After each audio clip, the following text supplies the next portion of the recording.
The finals is growing every single day, and as the esports and competitive side of the finals continues to grow larger, I've had the pleasure of watching the skill expression of the players and teams at the top of the top get better over time since the very beginning. And since I've been covering the esports side of this game, I asked you guys, my community, what kind of video you wanted to see next. And the vast majority of you wanted to learn about the strategies that esports teams use at the highest level of competition in the finals. At first, I pointed to guides that some of my fellow creators put out in the past. But then I realized something surprising. Over time, as new gadgets and weapons were released, and as the meta changed alongside balance tweaks and adjustments, I was surprised to see just how different pro teams play the game as it is now compared to even just 1 year ago. My name is Artie, and I'm a full-time caster and coach for the finals. If you love the finals and you love esports, a like and subscribe would be good for both of us. If you want to stomp your ranked lobbies and grind to Diamond or even Ruby, or if you just want to know what it takes to win the Grand Major at DreamHack Stockholm, then you need to understand the difference between micro and macro mechanics. When referring to micro in a game, you're thinking about things like aim and movement. In the finals, you can also think about things like knowing how to climb a building, knowing how to use gadgets effectively, and everything else that can usually be trained and practiced on your own. Macro is the strategy and overall big picture of the match with a big focus on objectives and team play. Think about how strategy can change based on which team is in control of the cash out.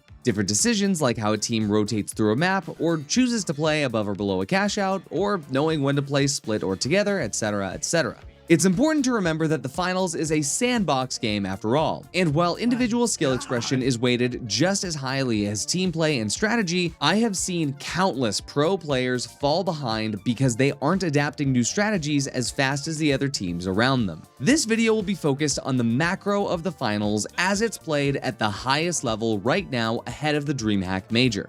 Understanding why teams make certain decisions, what kind of timing and urgency teams operate on, and identifying the conditions that trigger specific reactions from pro teams. And while I might make a video on 4-team cash out in the future, this video is mostly focused on the bread and butter of the finals esports, the 3v3 final round format. Although it's worth noting that both Cashout and 3v3 Final Round will be played in the Grand Major at DreamHack Stockholm. And if you're curious about the format of the Major, you can check out this video right here. But for now, let's get started. In Final Round 3v3 format, you can break it down into 2 repeating steps: vault fights and Cashout fights. Vault fights are important to understand because they set the stage for the fight over the real objective that comes right after. And while it's easy enough to say that vault fights don't matter, this game is a lot easier when you control more space than your opponents, especially on open maps with punishable spawns like Skyway or Fortune Stadium. Knowing what to do in the face of RNG is what makes this game so fun and interesting. Depending on the spawns, it might happen that one team is naturally closer to a given vault than the other, but choosing to take advantage of that is not always going to be the best option. Sometimes the spawns can divide the map in half, where one team is perfectly in between the vault and both cash outs. Sometimes one team might be able to take a height advantage really early on, and while it's not possible to ever really know what to expect, it's how teams take the fight over the vault that make or break the opening minutes of each match. With the first vault fight, this is the purest form of team fighting that can happen. With no timer giving any one team an advantage, this is where it really does just come down to mechanical performance.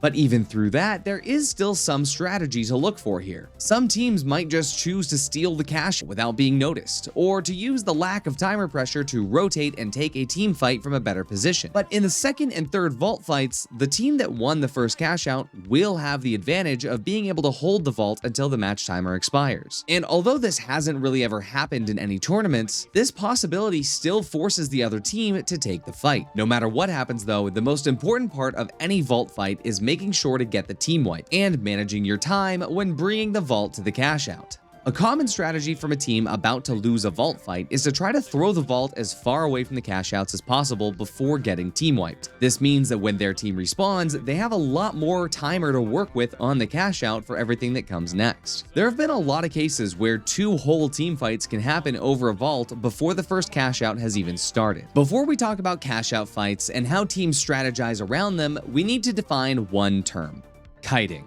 Kiting is a strategy where players get their enemies to chase after them intentionally in order to lead them somewhere else, like a kite on a string. This is going to be important later. Now that we're all on the same page, let's talk about how teams defend a cashout. Defending a cashout can either be the simplest or most complicated part of the finals, based on a few things. The sandbox of the virtual arena gives us more than enough variables to worry about, and these variables are what makes things different match to match, even on the same cashout spawn. One of these factors is initial time to set up. If a team finishes a vault fight right next to the cashout without anyone on their team dying, they can have upwards of 30 seconds to deposit the cash, set up defenses, and take position on height or otherwise before the enemy team even gets a chance to respawn and get close. But maybe a team chose to leave the vault fight without wiping the other team, or maybe after finishing the fight they had to revive a downed teammate or two, or maybe the cashout was on the other side of the map. Sometimes teams will have zero time to set up, and this will really make a big difference in how teams are able to approach their defenses and what opportunities the other team might capitalize on. If a team does have enough setup time though, it can be really easy to set up a stalwart defensive position that can make it almost impossible for teams to push, depending on what spawns are available. Typically, you'll see pro teams climb to the maximum height possible in order to gain information and deal early damage if they're playing for range, looking for that early damage in order to have an advantage in the coming fight on their terms. But sometimes that height doesn't matter.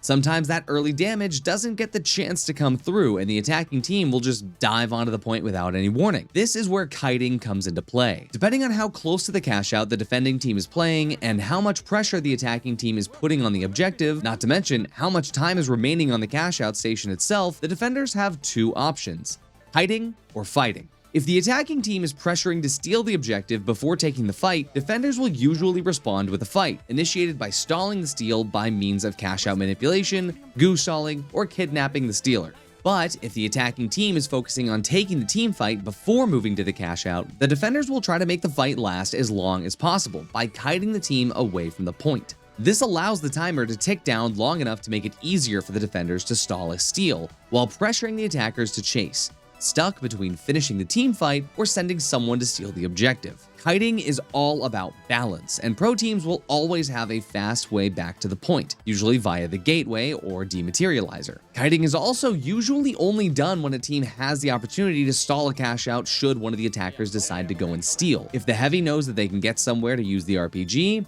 perfect. Otherwise, this is why you usually see pro teams in the finals use C4. But now let's change perspective. For the team on the attack, not only do they need to worry about how much prep time the enemy team had, but they also need to consider the timer. 2 minutes is usually enough for 2 team fights on any given cashout in Pro League, although some teams can opt to take the fight slow in order to guarantee just 1 fight. If the attacking team didn't get wiped during the vault fight, speed is everything in order to prevent the defenders from getting time to set up comfortably on the point or on height. Sometimes teams can get caught out moving away from the cashout they just started, allowing for an opportunistic steal, like in this fight in the Grand Major Open qualifiers between SSG and the Kansas City Pioneers. But most of the time in these situations, these first team fights tend to end quickly. If the defending team had time to set up on height, the attacking team needs to do their best to find an opening to break through, either by getting an early kill for themselves or dealing enough damage to force the defenders to lose their angle. Alternatively, brute forcing their way in by surprise attacking through a gateway. After that, it's all about understanding how the defenders are playing. Is it possible to finish the team fight quickly? Is it possible to isolate any player that's out of position? Is it better to bait the defenders back to the point by faking a steal? All of these things are what makes the finals esports so exciting in the first place. Was this video helpful? Did this video teach you anything new, or is there something I missed? Definitely let me know in the comments. I love seeing the discussion around the pro scene in this game, and I do my best to respond to as many comments as I can. And if you want to get coached yourself, or you just want to find teammates that care about this game as much as I do, join my Discord. It's a great place to chat about the esports side of the finals, and you can also join me playing World Tour with viewers on stream every week.